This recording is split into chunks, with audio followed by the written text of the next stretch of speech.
Welcome to NBA Today. I'm Malika Andrews. We start our show in the W, where Caitlin Clark has just been named the 2024 Rookie of the Year. Clark averaged 19, 5, and 8 in her inaugural campaign, and she also led the league in assists. Clark's rookie season, it was historic. She had the most points in a rookie campaign, the most assists in any season ever, and she even messed around and got a pair of triple-doubles, something no other rookie has ever done. It's official. After a rough start and a series of setbacks in the form of controversies and injuries, Caitlin Clark is the WNBA Rookie of the Year. However, it wasn't a unanimous decision. Out of 67 votes for Rookie of the Year, Clark received 66, while Angel Reese received the other vote. The voting was conducted by 2 local journalists from the WNBA market and a collection of broadcasters, reporters, and writers. Still, an ESPN reporter is calling for a major change.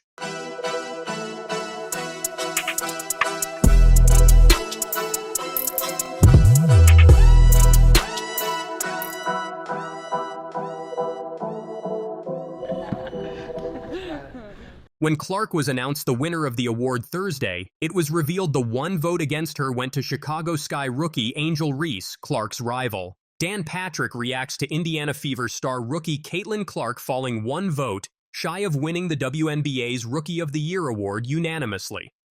Let's see what Dan Patrick said. Caitlin Clark wins the Rookie of the Year. There was one vote for Angel Reese, everybody else for Caitlin Clark.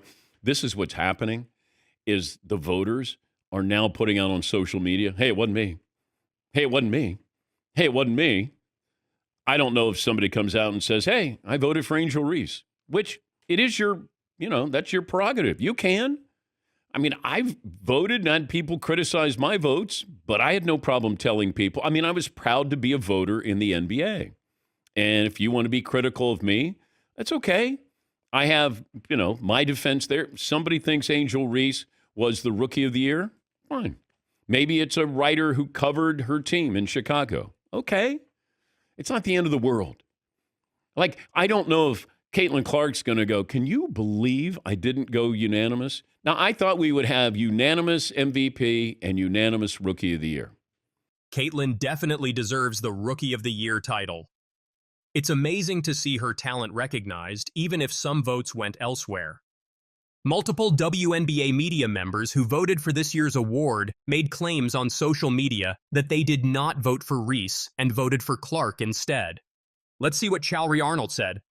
Just because Caitlin Clark's season is over does not mean we are going to stop talking about her. So let's continue to talk about the Queen, because some congratulations are in order.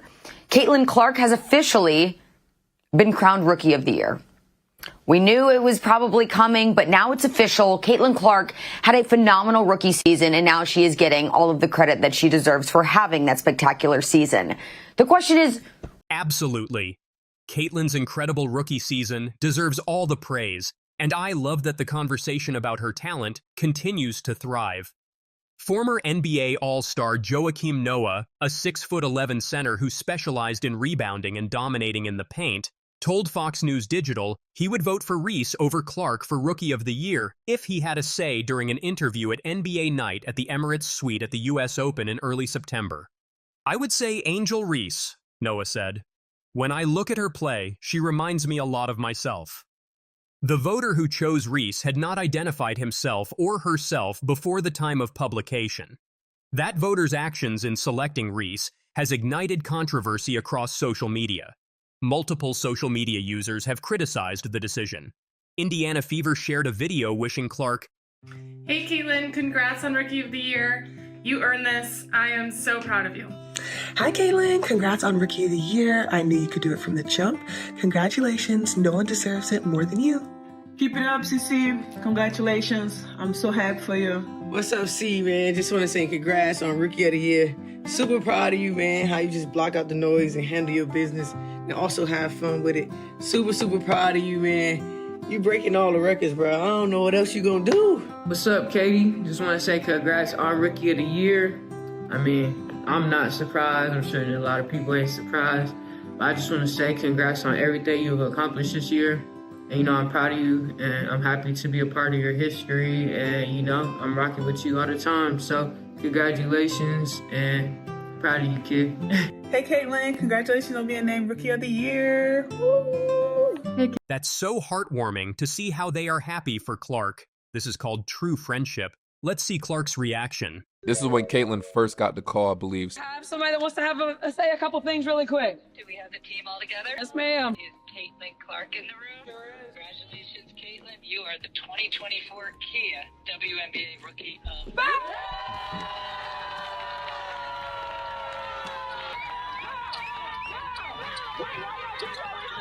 Clark shared an emotional tweet for her supporters.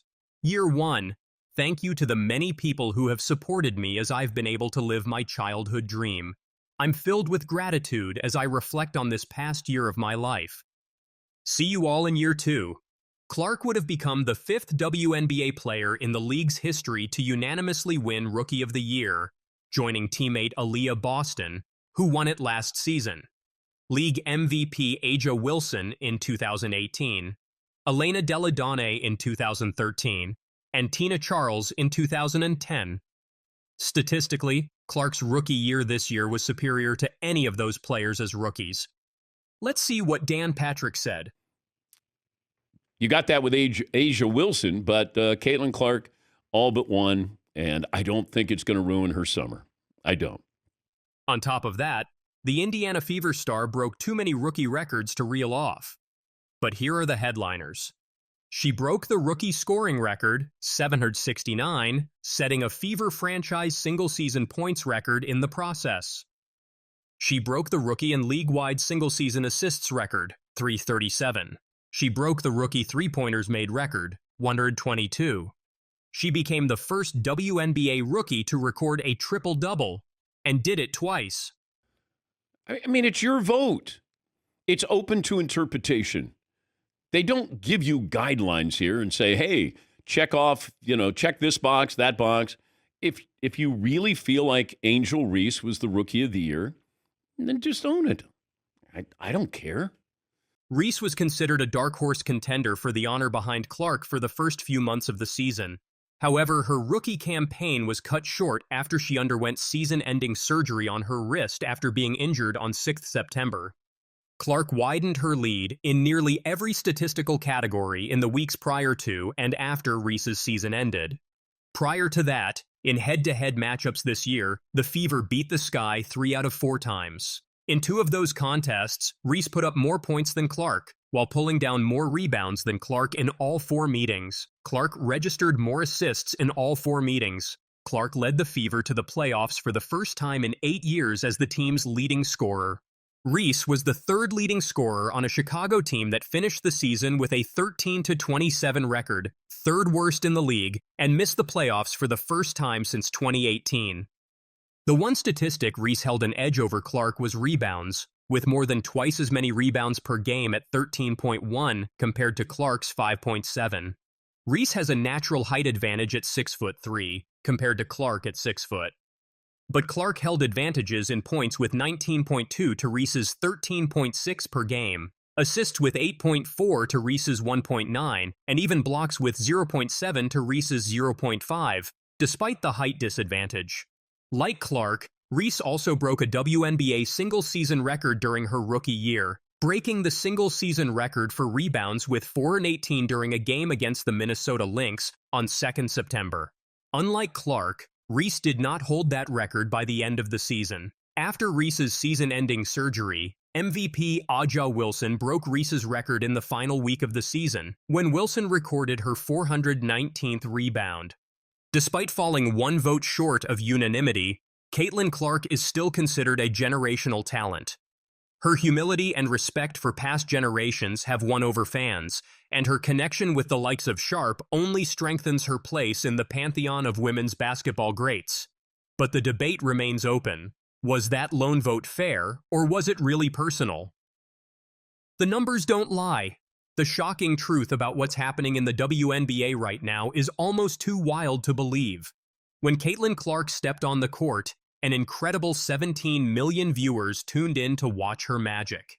Now, the league is barely scraping by with 3-4 million viewers per game. It's a huge drop that can't be ignored. Number of viewers for WNBA games that Caitlin Clark is not in is like 3 to 4 million. When she's in the game, when it's her game playing, it's like 17 million. Yeah. Well, I also look at the attendance in the arena. Yes. It's 8 to 10,000 everywhere else. Caitlin Clark, 17, 18,000. The attendance numbers tell an even more dramatic story.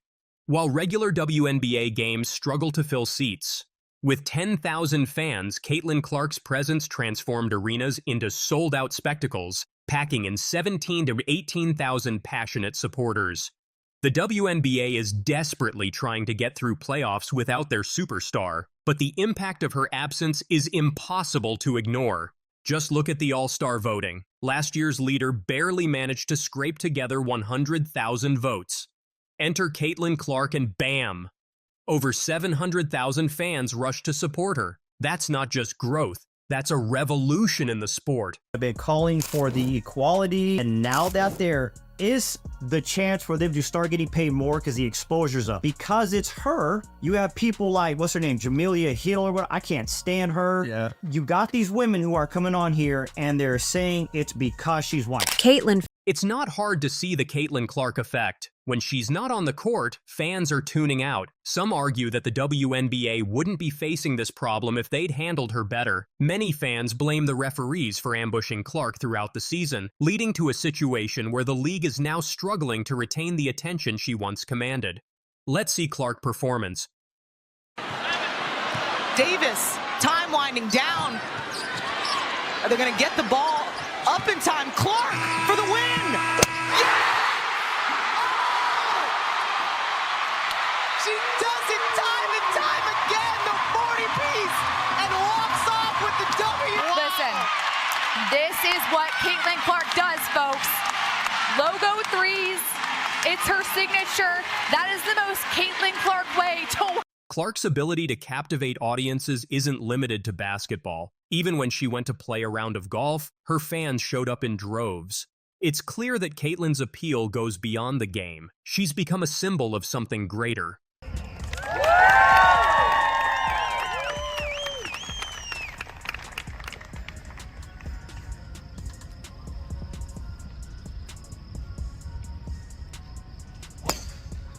While critics like Jamelia Hill point to race as a factor in Clark's popularity, the truth is that she's faced her fair share of adversity, including media and fan backlash. Through it all, Clark has remained composed, showing maturity beyond her years. In a league where players are often caught up in political and social issues, Clark stands out as someone focused on playing the game. Let's see what Jason Whitelock said. These racial discussions that she has nothing to do with, wants nothing to do with, and then they're demonizing her fans. And these Indiana Fever players are all caught up in the middle of this too, because no one cared about the WNBA, and so these guys could go play their game in anonymity with very little pressure. No one really cared. And now they're in this bubble. But it's not just her presence that matters. It's what she brings to the court. In her rookie season, Clark dominated. Her performances were not only impressive, but game-changing, drawing comparisons to some of the greatest basketball players in history. Her deep three-point shots, court vision, and leadership have set a new standard for women's basketball. Yet, as impressive as her rookie season was, the WNBA is now feeling the consequences of her early exit. The fever that gripped fans during Clark's time on the court has cooled, and it's clear that without her, the league is struggling to maintain momentum. Her absence raises a critical question. Will the new fans she brought into the WNBA stick around? Some are hopeful that matchups like the Liberty Aces series will draw numbers, but the disparity is already clear. When Clark played, viewership skyrocketed. Now, the league is dealing with a drop from 1.8 million viewers to around 400,000, a wild difference. Let's see what Charlie Arnold said. But now that Caitlin Clark is out, and again, like I said, she brought a whole new fan base. And I'm not going to say it was one race or another or one type of person. I believe that all different types of people really started embracing Caitlin Clark. Female, male, black, white, young, old. Caitlin Clark is just a superstar. That's what happens when you have a star in a league. But as much as Clark has brought to the league, her exit from the playoffs highlights a larger issue. The WNBA's reliance on individual stars like Clark has become glaringly apparent. When she's not playing, the league struggles to maintain interest, and that's a problem they'll need to address moving forward. The numbers speak for themselves. During the regular season, Clark's games averaged 1.1 million viewers, while others barely drew 400,000. Beyond the stats, it's Clark's ability to elevate her teammates and make the game better for everyone around her that sets her apart. Her leadership on the court has been crucial for the Fever, guiding them to critical wins throughout the season. But the pressure of being the face of the league is starting to show. In a recent game, Clark seemed worn out, sore, and exhausted, a far cry from the dynamic player who dominated the early season. And with her out of the picture, the WNBA is once again struggling to compete for viewership and fan engagement. Let's see what Clark said. There was a lot of things that this group accomplished that, a lot of people probably didn't think was possible, one, to start the season, and two, after the start we had to the season. So, yeah, it'll definitely be probably a little weird for me over the course of the first couple weeks, and then I'm sure I'll get bored and pick up a basketball again. So Clark's early exit has been a wake-up call for the WNBA. For a league trying to grow its fan base and increase media attention, the loss of one of its brightest stars couldn't have come at a worse time. Before Clark's arrival, the league had been slowly increasing viewership, but the growth was modest compared to the explosive 400% rise that Clark brought. Without her, that momentum is at risk. That the league is more than just one player. And that's true. I mean, I'm search some of the numbers, Chad. Game 2 of Las Vegas and Seattle had 985,000 viewers. There was another game that held around 830,000 viewers. But I believe Game 1 with Caitlin Clark and the Fever, they pulled in over 1.5 million. And now what happens to that viewership? Roughly double what you're talking about. Yeah. And I mean, that was the trend throughout the season, right? I mean, she comes in, takes over the Indiana Fever, craziness, sellout crowds, 769 points, triple doubles in the season. That's important because that had never happened. And she did it twice. Attendance is up. The decision to use a best-of-3 format in the first round of the playoffs has been widely criticized. For a young team like the Fever, having more games could have made all the difference. Instead, the Fever were knocked out in just 2 games, taking with them a significant portion of the WNBA's playoff viewership. LSU star Angel Reese, after being eliminated by Caitlin Clark, said, "So I think it's really just the fans, her fans, the Iowa fans, now the Indiana fans that are like, they ride for her. And I respect that respectfully, but sometimes it's very disrespectful. I think there's a lot of racism when it comes to it, and I don't believe she stands on any of that. But when it comes to death threats, like, I'm talking about people have come down to my address, following me home. Like, it's come down to that. Multiple occasions, people have made AI pictures of me, like, naked. Literally. Really? They have sent it to my family members. My family members are like, uncles are sending it to me like, no.